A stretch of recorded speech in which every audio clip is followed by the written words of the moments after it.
আউযু বিল্লাহি মিনাশ শাইতানির রাজিম বিসমিল্লাহির রহমানির রহিম। আকীদা ও ইবাদতের স্বাধীনতা। ইসলাম কোনো লোককে ইসলামী আকীদা গ্রহণের জন্য বলপূর্বক বাধ্য করে না। ইসলামে ধর্ম মত গ্রহণে এবং পূজা উপাসনা ও আরাধনা করার ব্যাপারে কোনো জোর জবরদস্তি নেই। একথা কোরআন মজিদে স্পষ্ট ভাষায় বলা হয়েছে এভাবে, লা ইকরাহা ফিদ্দীন, দিন গ্রহণ করানোর ব্যাপারে কোনো জোর জবরদস্তি করা চলবে না। অন্য কথা, ইসলাম নিজে এ ব্যাপারে কোনোরূপ বল প্রয়োগ করতে প্রস্তুত নয়, বল প্রয়োগ করাকে সমর্থনও করে না।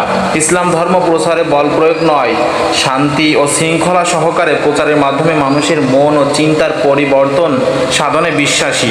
এজন্য ইসলাম দাওয়াতি কাজের উপর অধিক গুরুত্ব আরোপ করেছে। কোরআন মজিদে ইরশাদ করা হয়েছে, তোমরা তোমাদের আল্লাহর দিকে লোকদেরকে দাওয়াত দাও, যুক্তিপূর্ণ কথাবার্তা, উত্তম ওয়াজ নসিহতের মাধ্যমে এবং বিরোধীদের সাথে উত্তম পন্থায় মোকাবিলা করো। সূরা আন-নাহল 125 নম্বর আয়াত। বিভিন্ন ধর্মাবলম্বীদের উপর ধর্মের ব্যাপারে জোর জবরদস্তি করা সম্পর্কে কোরআন মজিদে বলা হয়েছে, দিন বা ধর্মের ব্যাপারে কোনরূপ জোর জবরদস্তি করা যেতে পারে না, কেননা প্রকৃত হেদায়েত পথ ও আদর্শ কোনটি এবং কোনটি পথভ্রষ্টতা তা স্পষ্ট হয়ে গেছে। সূরা আল বাকারা 265 নম্বর আয়াত। এ পর্যায়ে শরীয়তের নির্দিষ্ট ফর্মুলা হলো, তাদের এবং তারা যা কিছু পালন করে তা ছেড়ে দিলাম।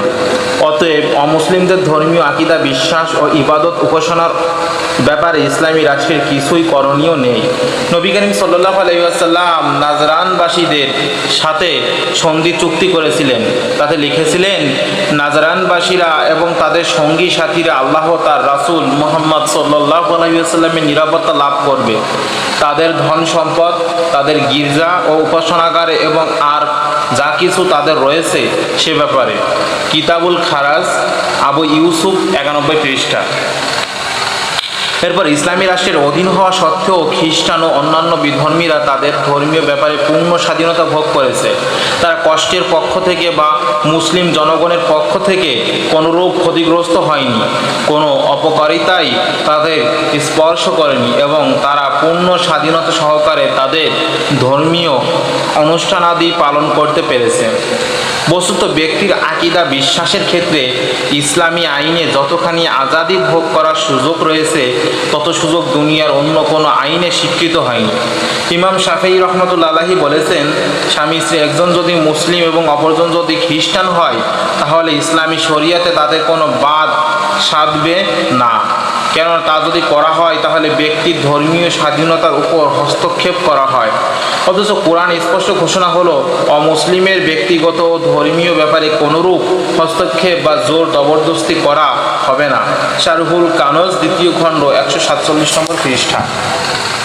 তবে এ পর্যায়ে মুরতাদকে শাস্তিদানের ইসলামী ব্যবস্থা নিয়ে কোনোরূপ ভুল ধারণা সৃষ্টি হওয়া উচিত নয়, কেননা যেটা সম্পূর্ণ স্বতন্ত্র ব্যাপার। একজন মুসলিম নাগরিক যদি মুসলিম থাকার পর ইসলামী রাষ্ট্রে ইসলাম ত্যাগ করে ভিন্ন ধর্ম গ্রহণ করে, তাহলে তাকে মুরতাদ বলা হয়। ইসলামী রাষ্ট্রে তাকে কঠোর শাস্তি দেবে, কেননা সে যখন নিজেকে একবার মুসলিম বলে ঘোষণা দিয়েছে, তখন তাকে মুসলিম হয়েই ইসলামী রাষ্ট্রে বাস করতে হবে। যদি সে তা না করে, তাহলে সে ইসলামী রাষ্ট্রেরই ক্ষতি সাধন করে, আর দুনিয়ার কোনো রাষ্ট্রেই কোনো নাগরিকের রাষ্ট্রে এরূপ ক্ষতিকে বরদাস্ত করতে প্রস্তুত হতে পারে না, বরং এটা অতীব যুক্তিসঙ্গত কথা।